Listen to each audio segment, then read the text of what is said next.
पछतावा किथे जावा झीला जा मर मुक जावा या फिर तेनू मुड़ के चावा ना ना ना ना बिगड़िया हीरा नोट उड़ावन मुंडिया नू पिछे लावण पर किसे दे हाथ ना।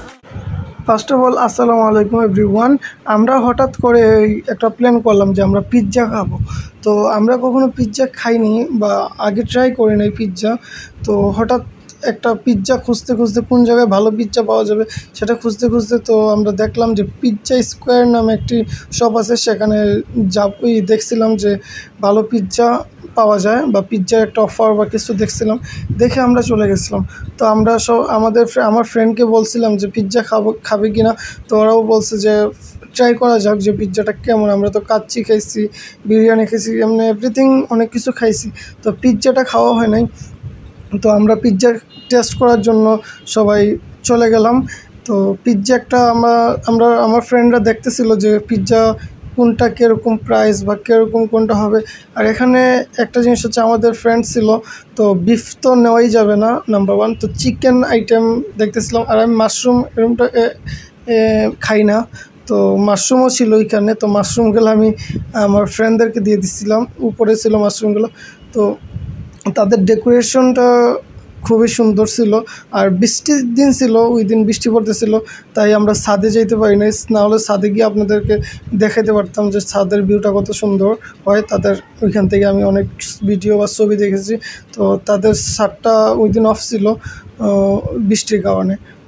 আমাদের পিৎজাটা চলেই আসলো, তারপরে আমি পিৎজার কয়টা ভিডিও করলাম। তো পিৎজাটা দেখতে যতটা সুন্দর, আপনি কি জানেন খেতেও যে ইচ্ছে বেশি জঘন্য। তো আমরা পিৎজা ট্রাই করি নাই আগে, আর পিৎজা আমার কাছে এতটা খারাপ লাগছে যে নেক্সট টাইম আমি আর পিৎজা খাবো না। তো আমি তাদের শপে বদনাম করতেছি না, আমি পিৎজার কথা বলতেছি। কারণ পিৎজা আমার পছন্দ হয় নাই, আর পিৎজাটা এত খারাপ লাগছে। একটা হলো চিজ কেমন শক্ত শক্ত চিজ, তো আর মাশরুম উপর দিয়ে দেওয়া, তো আমার কাছে তেমন ভালো লাগে না। আর আমার ফ্রেন্ড সার্কেল কারো কাছেই ভালো লাগে না এই পিৎজাটা। আর আমি পিৎজা কেটে কেটে সবাইকে দিতেছিলাম, আমার ফ্রেন্ড সার্কেলদের সবাইকে দিতেছিলাম এক পিস করে। তো এখন তো আমরা কাঁটা চামচ আর ছুরি দিয়ে পিৎজাটা কাটতেছি। তো এখানে বড় একটা কিছু থাকলে তো কাটা যায় না। আমি তো পিৎজা আগে খাই নাই, তো জানি না। ওই যে ওনারা নিচেই একটা বড় চামচ দিয়ে দিচ্ছে, যেটা দিয়ে পিৎজা তুললা আগে প্লেটে রাখার জন্য। তো আমি ওইটা বোকামি করে ফেলছি, ওইটা বুঝতে পারিনি।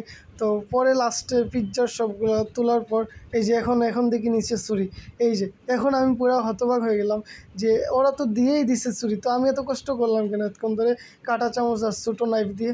তারপরে ওইটা নিলাম হাতে, এখন সবাইকে দিচ্ছি। তো সবাই একটু একটু খাইতেছে, খাইয়ে জঘন্য, ফার্স্টেই আমার ফ্রেন্ড বলতেছে জঘন্য লাগছে। তো আমার সসটা দিয়েও খাইছি, তো খাইয়া ওইরকম আমার কাছে ভালো লাগে নাই। তো এই যে আমরা যে পিৎজাটা খাইলাম, পিৎজাটা না খাই যদি একটু কাচ্চি খাইতাম বা বিরিয়ানি খাইতাম তো অনেক ভালো হইতো। কাচ্চি বিরিয়ানি বা এর উপরে পিৎজা কোনো কথাই হয় না। তাই